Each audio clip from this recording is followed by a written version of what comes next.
Okay, Trafford boss Carl Marginson's with us, and Carl, a magnificent 1-0 away victory. Hold on, mate. Margy's just saying bye to someone. Magnificent 1-0 away victory at Vauxhall Motors. We've spoken a few times in recent weeks in these interviews about courage and resilience and work rate and all that. I think we saw all of that in spades today, didn't we? Oh, without a shadow. I think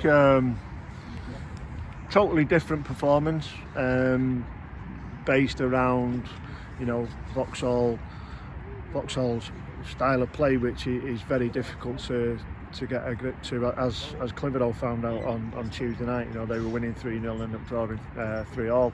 But I thought, to a man, our lads kind of stuck to the task. Wasn't a classic football match by any stretch of the imagination, but in essence as well, it also had everything that you want to see from human beings competing against each other. Thought we were unlucky to go down to 10 men.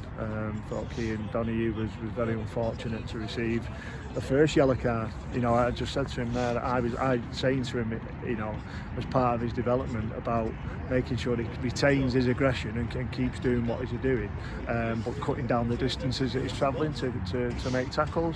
And he did everything that I've asked of him.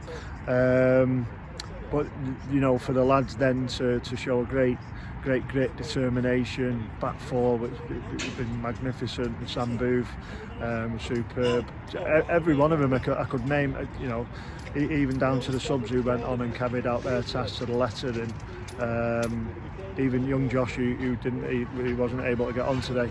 They're all playing a part in everything that they're doing, whether that be on the field, in the dressing room, and just being good people to be around, and they're creating a great little atmosphere that takes you into results like tonight. They all want to work hard for each other because they enjoy each other's company. Yeah. We know that your philosophy is building that kind of team spirit and human beings performing to the absolute best they can, and in this instance as a team, and it's definitely working. I mean, we've got some great players in the team anyway, but you bring that into the equation.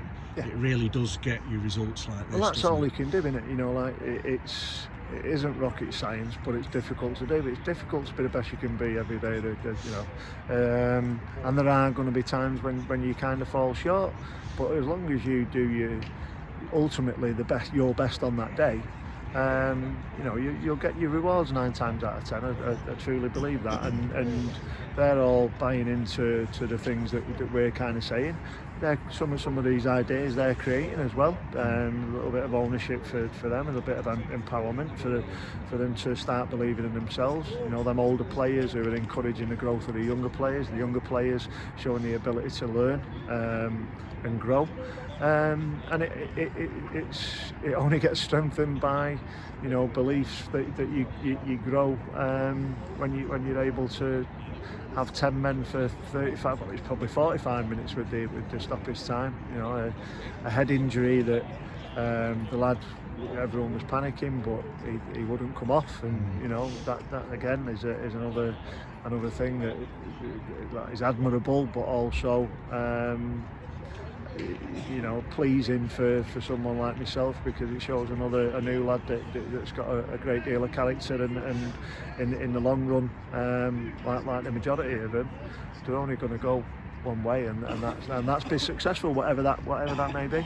Yeah, we've just been looking at the table, and everyone around us has drawn or lost today, so it's been a real bonus to us getting those 3 points. We've gone up to 6th, with 4 points outside the playoffs. Do you dream of anything like that, or do you just stay level-headed? Level-headed. Yeah. I only know where we are because people tell me. I don't look. I look at what we do on a minute by minute basis, rather than looking at any predictions and stuff like that. Look, for me, we've achieved the goal-ish of what we wanted to do, which was to introduce some younger players into the playing squad, to get to 45 points, which we've been able to do, and then we'll see where the rest of the season takes us. Winning becomes a habit, as does losing, and like I say, they're creating the atmosphere in and around the dressing room. Me, Steve, Dennis, Dave, all of us are just being ourselves when we're in and around them, and you know they're responding to that kind of thing. So we must be doing something right somewhere. You mentioned Steve. I believe he was ill today. Yeah. This will have certainly made him feel a lot better. Won't Yeah, I missed his little his voice in my ear hole. That'd have drove him mad. That would have drove him mad, because it wasn't for the purists. But it's about the 3 points. Brilliant. You know, and like I say, if we keep doing that, we'll see where it takes us. Yeah, okay. Well, thanks again for talking to us, Margy. Appreciate it. See you next week. Cheers. Cheers.